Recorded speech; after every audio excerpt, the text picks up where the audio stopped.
En la dispersión de Rutherford decíamos que tenemos el parámetro de impacto P, ¿no? Vamos a repetir rápidamente mejor el, para que esté clarísimo, porque la vez pasada vi que había algunas dudas. Bueno, vamos a ver en esta oportunidad rápidamente el experimento de Rutherford. Decíamos que Thomson tenía un modelo en el que se consideraba una especie de panetón positivo con electrones negativos como las pasitas, digamos, haciendo la equivalencia. Y Rutherford descubrió que más bien el átomo está constituido por un núcleo muy pesado, con carga positiva, y electrones negativos muy livianos que giraban alrededor. Bueno, esa es la idea que tenía Rutherford. Bueno, ahora lo que quiero señalar en este momento es un poco las fórmulas. Cuando una partícula alfa ingresa hacia una lámina de oro, esta lo hace con una energía cinética, igual a la masa del alfa por la velocidad al cuadrado sobre 2, porque se trata de una dinámica no relativista. Esta partícula con la energía cinética E sub k ingresa con un parámetro de impacto B, siendo el parámetro de impacto la distancia entre dos líneas que pasan una por el centro del núcleo y la otra paralela a la trayectoria inicial. Paralela a la trayectoria inicial. ¿Esto qué significa? En la diapositiva ya no está tan paralela porque se ha separado un poquito. Se entiende que paralela era un poco, digamos, en el infinito. Venía una línea horizontal en la figura, ¿no? Esa línea es la línea de incidencia. Se traza una línea paralela que pasa por el centro del núcleo y la distancia entre las dos líneas es el parámetro de impacto B. Esta partícula alfa es repelida por el núcleo porque es positivo en carga. Llega a un punto, el vértex, en la que la fuerza repulsiva es máxima, cambia en este sentido hay un punto de inflexión, pero finalmente luego en el infinito nuevamente la partícula alfa toma una línea recta. Esa línea recta pasa por la parte donde pasa el vértex, este punto, y se define el ángulo de desviación, digamos así, de dispersión, mejor dicho, ángulo teta. Este ángulo teta. ¿Ok? Este es el ángulo teta. Hay que tener clarísimo eso. Y bueno, aquí geométricamente se hace una serie de cosas para las fórmulas. Ven ustedes que el núcleo tiene una masa m, una carga ZE. Acá la partícula alfa tiene la masa del alfa, ZE, donde Z minúscula, obviamente. ¿Cuánto vale Z aquí? Minúscula, a ver. Siempre preguntando y ustedes contestando. ¿Cuánto es Z? Hola, ¿alguien tiene una respuesta? 2, profe. Exactamente, ¿no?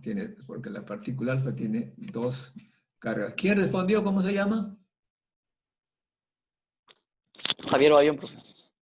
Ah, perfecto, muy bien. Ok, esa es la idea. Ahora, obviamente, aquí no se toma en cuenta para nada la interacción con los electrones. Los electrones están girando alrededor del núcleo, pero ¿por qué no se toma en cuenta a los electrones? ¿Alguien tiene una respuesta?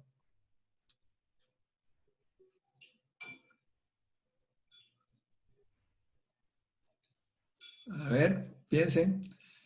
¿Por qué no se toman en cuenta los electrones que giran alrededor del núcleo de oro? Porque en Están, tamaño son más pequeños que el núcleo, mucho, muy pequeños que el núcleo. Pequeño no es la palabra correcta, ¿no? Sino livianos, livianos.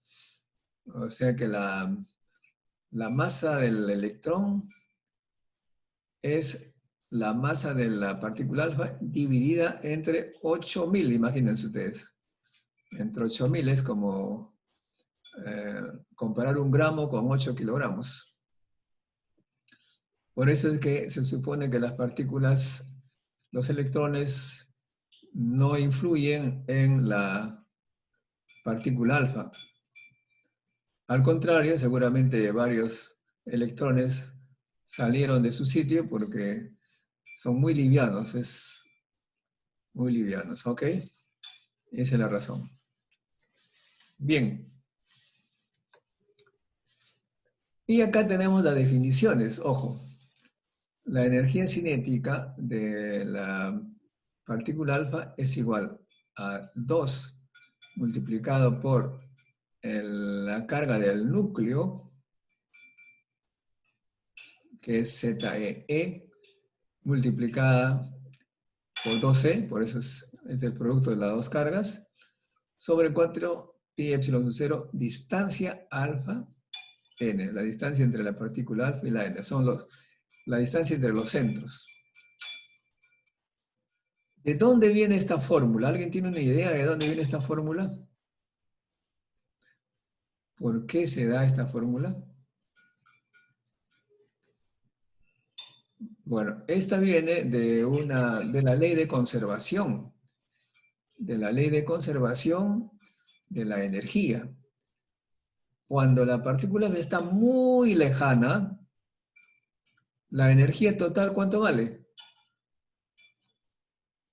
A ver, muchachos, un poquito piensen, cuando la partícula alfa está muy lejana, ¿cuánto vale la energía del sistema? ¿Ah? Cero. cero. No, la energía es igual a la energía Ah, cinética de la partícula alfa.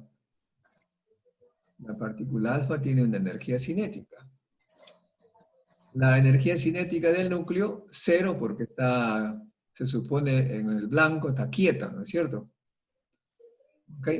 Entonces, cuando la partícula alfa va acercándose al núcleo, poco a poco, en un choque frontal, o sea, cuando el parámetro de impacto es cero, cuando la partícula se va acercando al núcleo, ¿qué pasa? ¿Qué le pasa a la partícula alfa?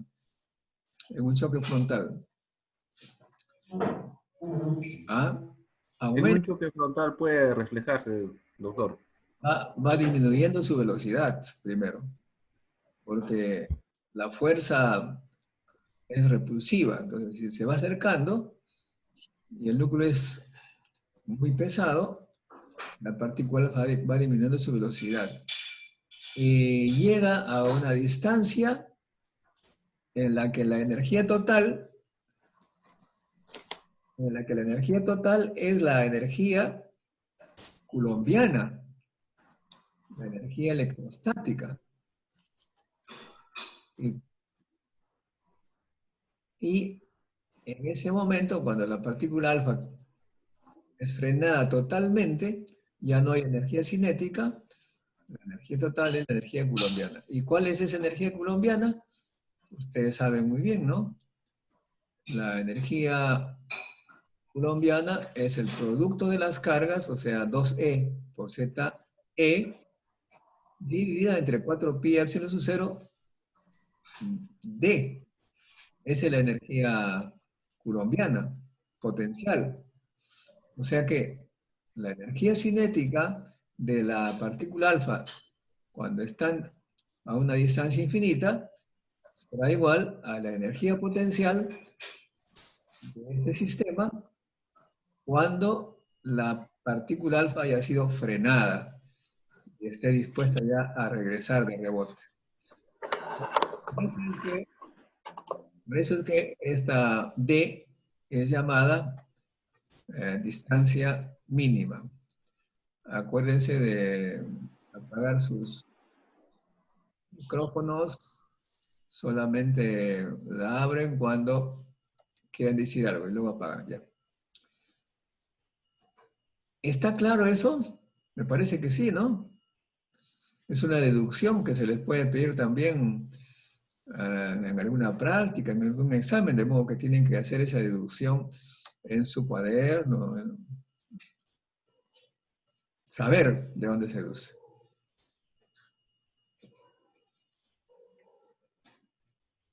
Profe, pero una consulta, es casi directo, ¿no? La demostración, porque lo que está diciendo es que la energía cinética que tenía la partícula alfa se transforma completamente en la energía potencial, ¿no? Cuando ya se frena. Claro, cuando ya está en reposo, cuando fue frenada por la repulsión coulombiana del núcleo. Ujú. ¿Ok? Muy bien, entonces así también se define la distancia mínima. La distancia mínima a que alcanza la partícula alfa del núcleo es igual al producto de las cargas sobre 4πr0 EK. ¿Ok? Ok, bueno. Ahora, las partículas alfa generalmente tienen me refiero de las fuentes naturales, aquellas que se usaban en esa época, ¿no? Tienen del orden de 5, 6, 7 megaelectronvoltios de energía cinética. Así salen de las fuentes naturales. Entonces la idea es saber a qué distancia está llegando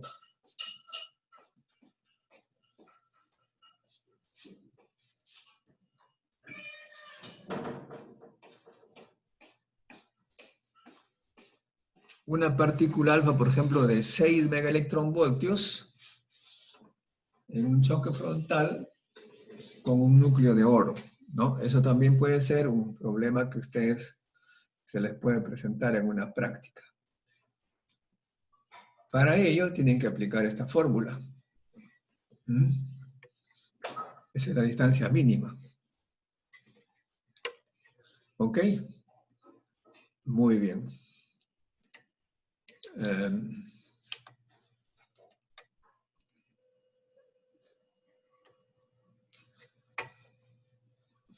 Resolviendo la ecuación, una ecuación muy simple, conocida, m igual a masa por aceleración, se encuentra con esta fórmula entre el parámetro de impacto y el ángulo de dispersión.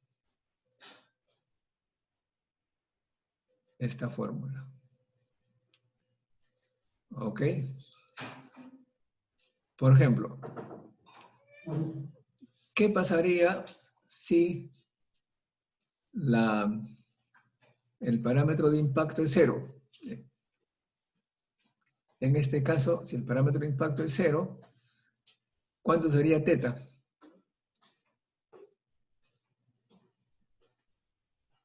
¿180, profe?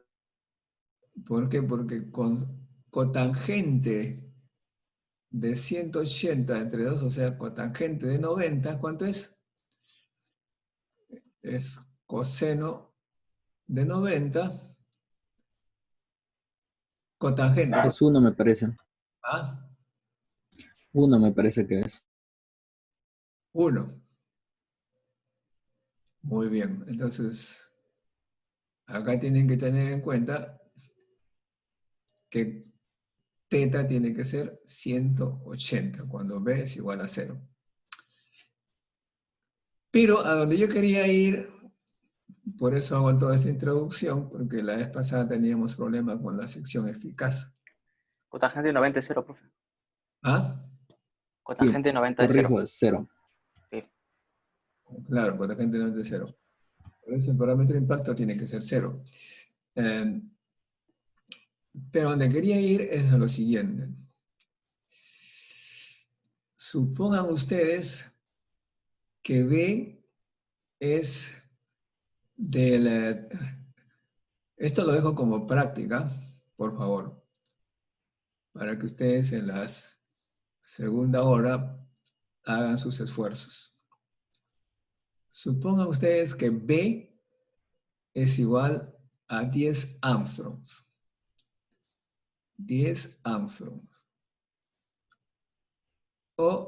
y el otro, parámetro de impacto, 10 a la menos 15 metros. ¿Y qué es la partícula alfa? Con 6 megaelectronvoltios, vayan apuntando, con 6 megaelectronvoltios que se acerca a un núcleo de oro. ¿Cuál sería teta? ¿No? Teta. ¿Por qué es importante comprender este problemita? Porque si B es 10 a la menos 15 metros, significa que estaría considerando a las partículas alfa que ingresan por la superficie de un tubo hacia el núcleo. La superficie de un núcleo de radio 10 a la menos 15 metros. Un tubito de 10 a la menos 15 metros que pasa por el centro del núcleo. Por ahí vienen paralelos las partículas alfa. Pero al ingresar al núcleo, acercarse al núcleo, hemos dicho, estas partículas alfa van a ser desviadas, ¿no es cierto? Van a ser desviadas, pues, porque ya lo hemos visto, o sea, aquí.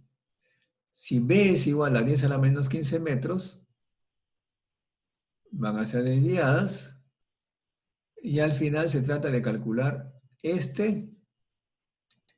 teta. ¿Con qué teta sale desviado? ¿Ok? ¿Eso qué significa? Cuando parámetro B es 10 a la menos 15 metros, acá solamente estamos viendo un plano, pero B a la menos 15 metros es toda una circunferencia alrededor de este eje que pasa por el centro. O sea, diríamos aquí, en este plano había B hacia arriba y B hacia abajo, pero toda una circunferencia. Y entonces ese tubo que se va acercando de partículas alfa, luego se dispersan y hacen un cono que tiene como centro pues más o menos esta parte, ¿no? Ese cono, como ustedes saben muy bien, es un ángulo sólido. Un ángulo sólido. ¿Y eso qué significa? Que todas las partículas que pasan por ahí van a terminar en un ángulo sólido. Y el tema es que si hacen una diferencial de B, o sea, si aumentan, si disminuyen un poquito el B, va a tener otro ángulo sólido. ¿Eso qué significa? Que va a tener otra probabilidad. Pregunta, si el B es menor, B' es menor que este B, ¿cómo sería el teta prima? ¿Mayor o menor que teta? Mayor. Mayor, Mayor. doctor. Mayor. Claro, sería más desviado, ¿no? Ujú. Entonces hay una diferencia. Entonces, por esa razón es importante conocer esa fórmula porque luego viene precisamente lo de acá. Esta es probabilidad. Sigma es probabilidad respecto al diferencial de teta. Significa que si ustedes colocan un diferencial de gran teta, ¿no? O sea, si ustedes colocan un diferencial de ángulo sólido,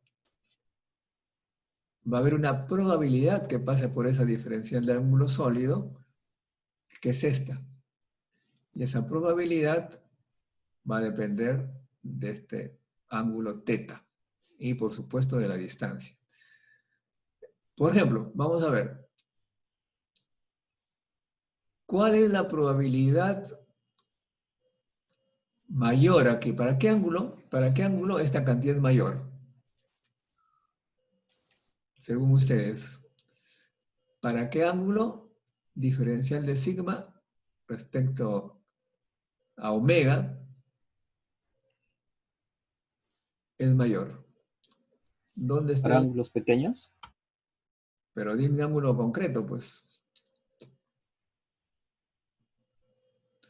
El máximo valor del diferencial de sigma respecto a omega, ¿cuál es? ¿En qué ángulo?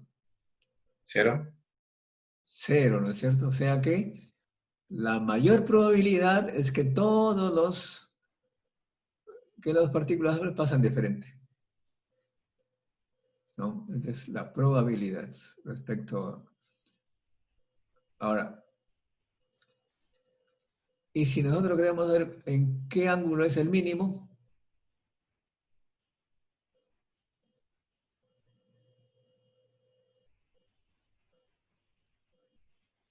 para que sea 90. 90, no.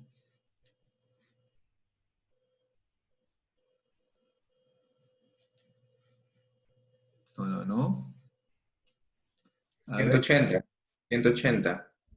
180, porque 180, teta igual a 180 dividido entre 2 es 90. De 90, 1, que es el máximo valor que puede tener seno. O sea que esto indica que la gran mayoría de partículas pasarán de frente y hay una pequeña cantidad que estará rebotando. ¿Ok? Esa es la idea. Y acá a la figura tienen ustedes una cosa ya experimental, bueno, cálculo, ¿no? De la diferencia, de la sección eficaz de Rutherford respecto a omega. Eso quería un poquito que ustedes estén claros, ¿no? ¿De qué se trata? Que no quede solamente en fórmula. Muy bien. ¿Alguna pregunta?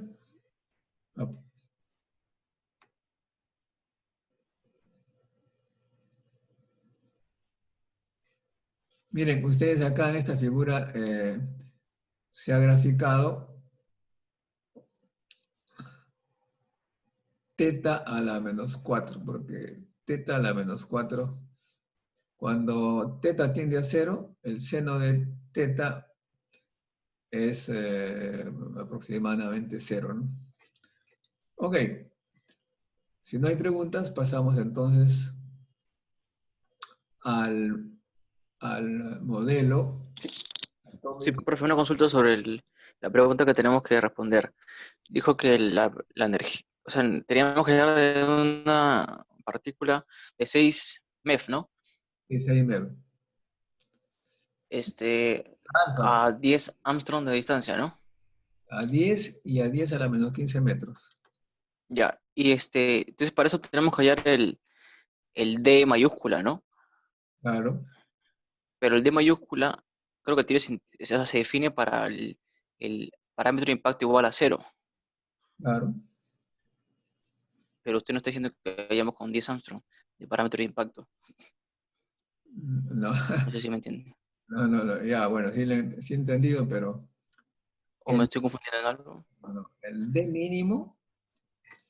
D mínimo se calcula para B igual a 0, pero ese D mínimo es único, Ajá. es un parámetro. Es un parámetro. Ah, ok. Sí, sí, sí, ya. Ya, ¿Ok? ya está bien, profe, gracias. A ver, entonces, volvemos a la estructura atómica. Ya he conocido pues que Niels Bohr en el año 1913, basado en los trabajos de Rutherford, eh, con las ideas de Planck, que hablaba de las energías cuantizadas de la naturaleza en la radiación, todo eso lo llevó a plantear su modelo. Eh, bueno, este básicamente es el modelo de Rutherford, pero al cual se le añade algunos conceptos, ¿no?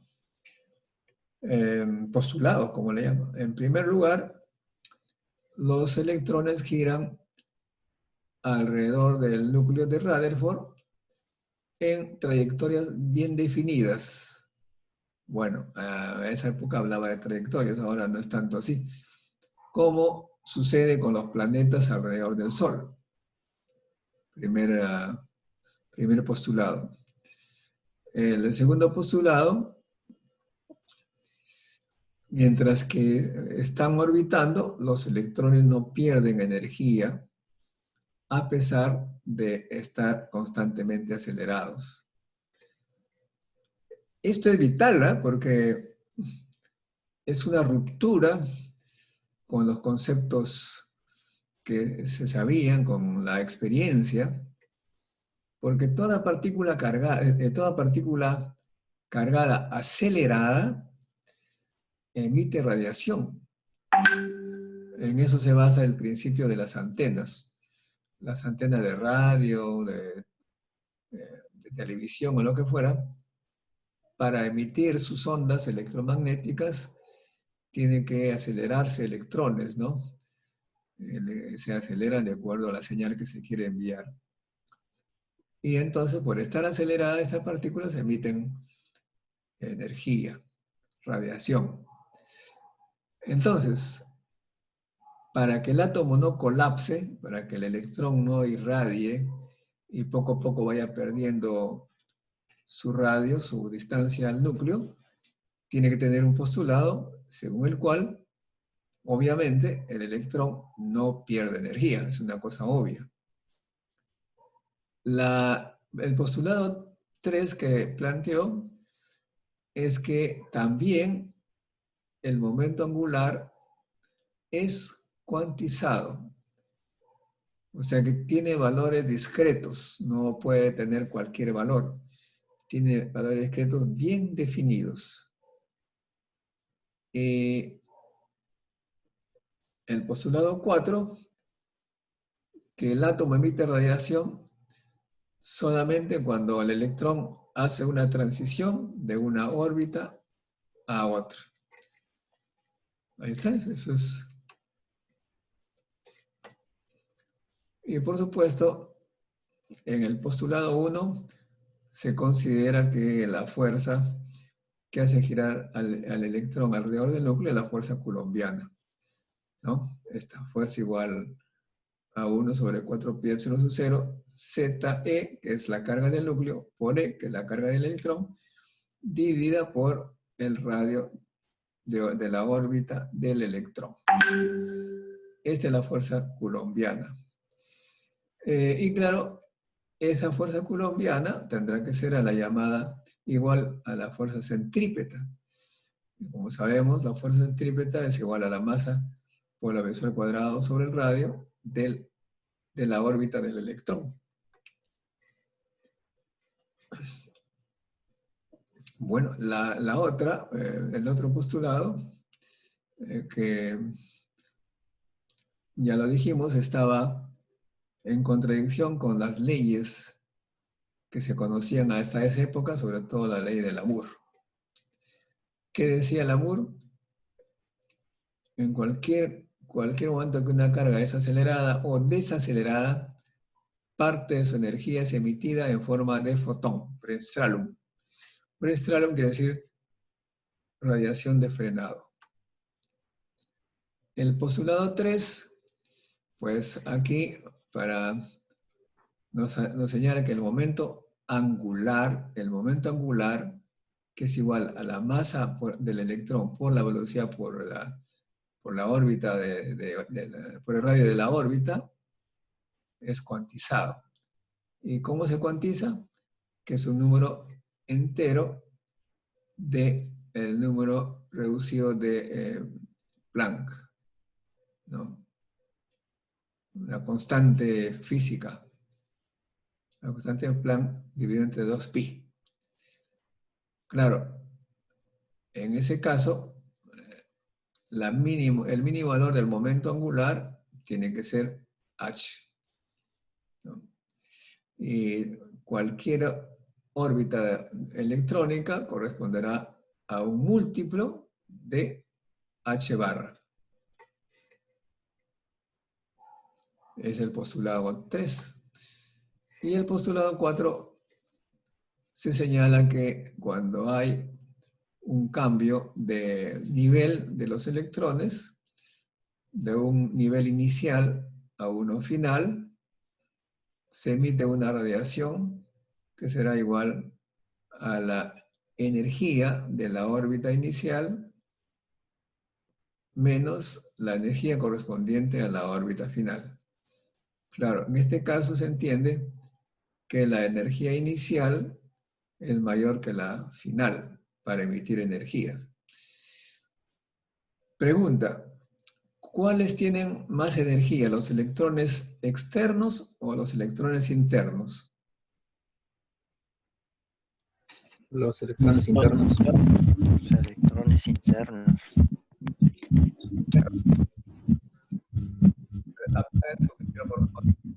Los externos. Los externos, profesor.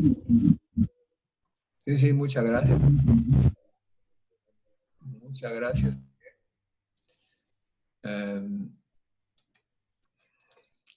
Los externos tienen más energía. Ahora, pregunta, ¿cuál tiene más energía cinética? ¿Los externos o los internos?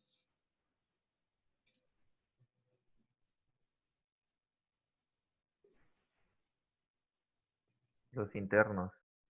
Externos. Los internos, muy bien, muy bien. Los internos. Están despiertos, ¿ah? Está bien, está bien. Ok.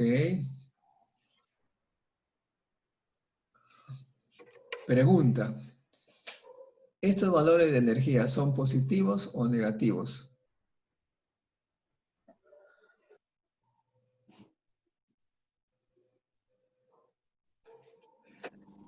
Es subí.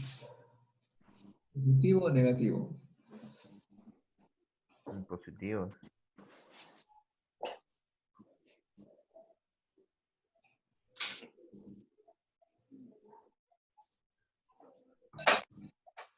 Creo que en realidad lo toman como valor absoluto porque sería negativa. No, no, no. Son negativos. Son negativos. Son negativos. Ah, ya, profesor. El tema, lo que pasa es que los valores, los electrones externos, en valor absoluto, son menores. En valor absoluto son menores. Por lo tanto, el valor real es mayor. Vamos a ver más detalles afuera, más adelante.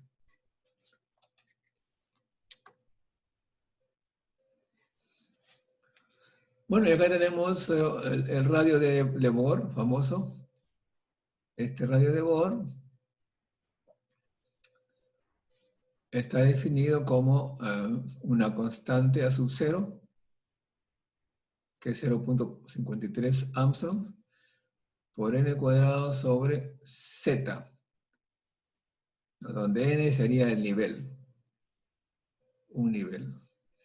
La velocidad también sería cuantizada, la velocidad del electrón en el nivel n, tendríamos alfa c por z sobre n, y finalmente sería 7 por 10 a la menos 3 velocidad de la luz, multiplicado por z sobre n. Esto es muy importante porque nos da una idea de cómo es el movimiento electrónico. Por ejemplo, si z es igual a 1 y n es igual a 1, estaríamos hablando que el electrón estaría girando a más o menos una centésima de la velocidad de la luz. Una centésima de la velocidad de la luz. Y también de acá podemos nosotros sacar una preguntita para ustedes también. Suponiendo que está en el nivel n igual a 1, este electrón, ¿cuántas vueltas estaría dando por segundo? ¿Ah?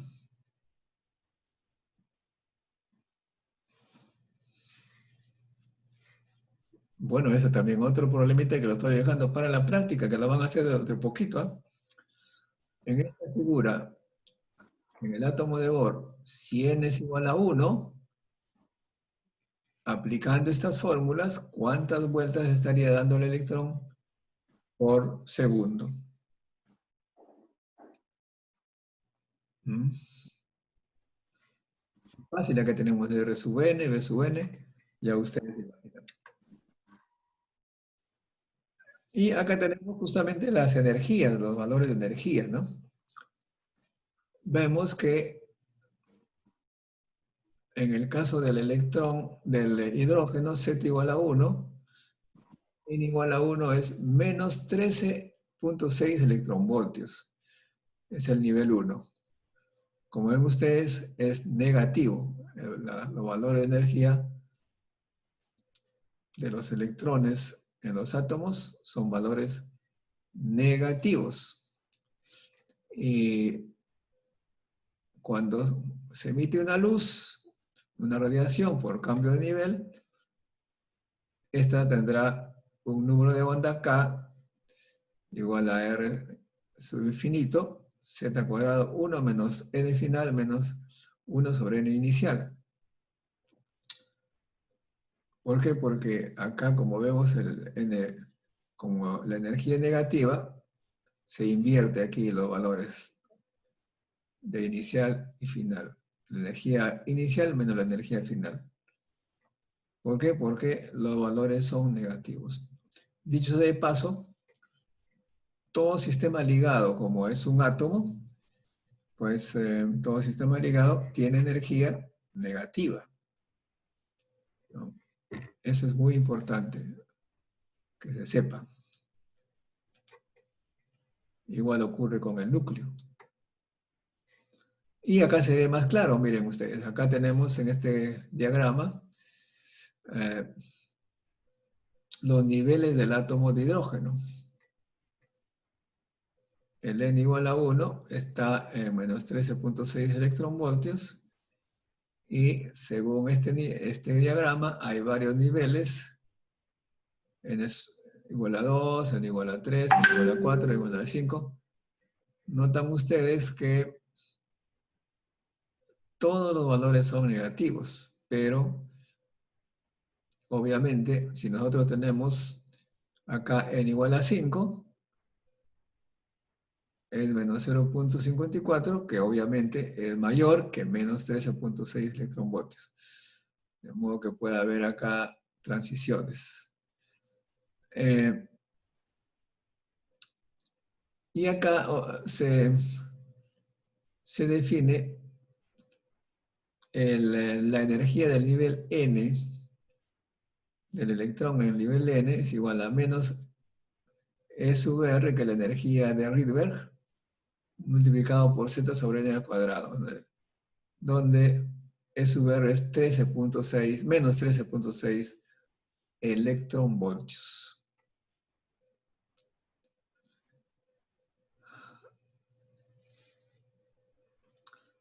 Y acá tenemos la velocidad orbital del electrón para n igual a 1. Ya lo dijimos, que sería, grosso modo, la centésima parte de la velocidad de la luz. De modo que esa es una forma clásica de deducir algunas características del átomo de Bohr, ¿no?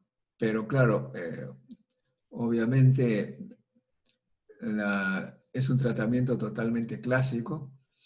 Tendrá que hacerse ajustes, se ha hecho ajustes ya considerando la parte no clásica en lo que respecta pues a la característica de la relatividad y la cuántica. Bueno,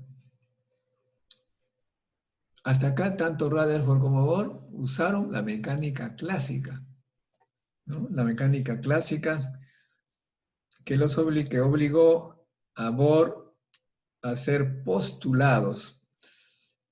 ¿no? Que se tiene que mantener en su órbita, que no emite energía, y cuando emite hay cambio de nivel. Todas esas cosas son conceptos clásicos, aunque claro, también nos habla de la cuantización del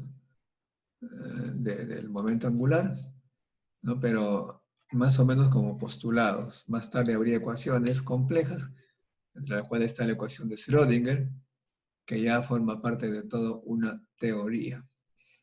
¿No? Bueno, Rutherford entonces, para hacer sus experimentos, usa partículas que se emiten de manera natural, partículas alfa.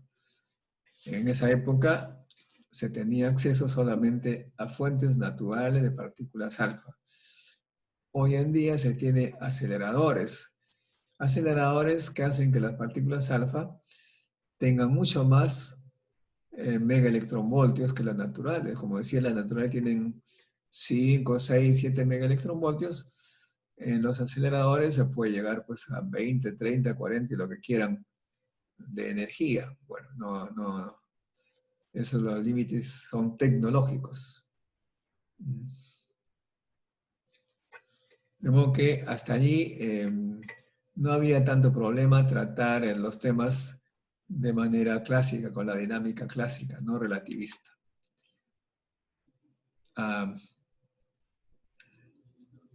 El tema es, por supuesto, más complejo si nos vamos a átomos que tienen otro número de electrones, etc., ¿no?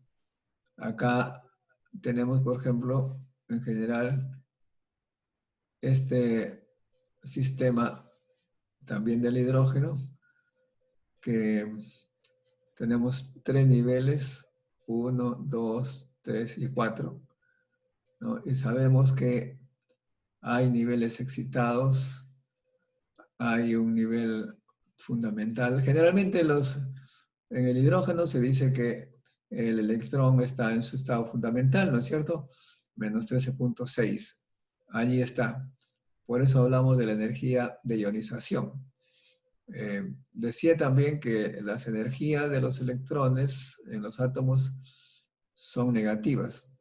Todo valor positivo de energía significa que ya no está ligado, que ya se fue, que ya salió.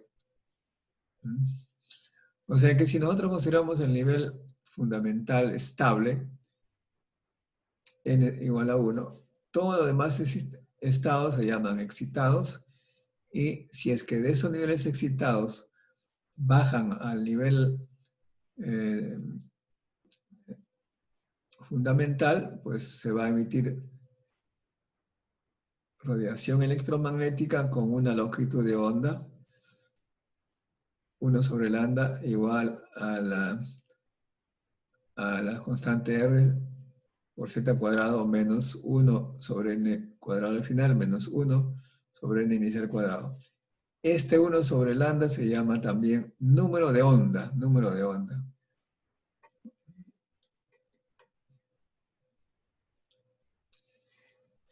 Bueno, ese es más o menos lo que podríamos decir respecto al átomo de Bohr. ¿Habrá alguna pregunta?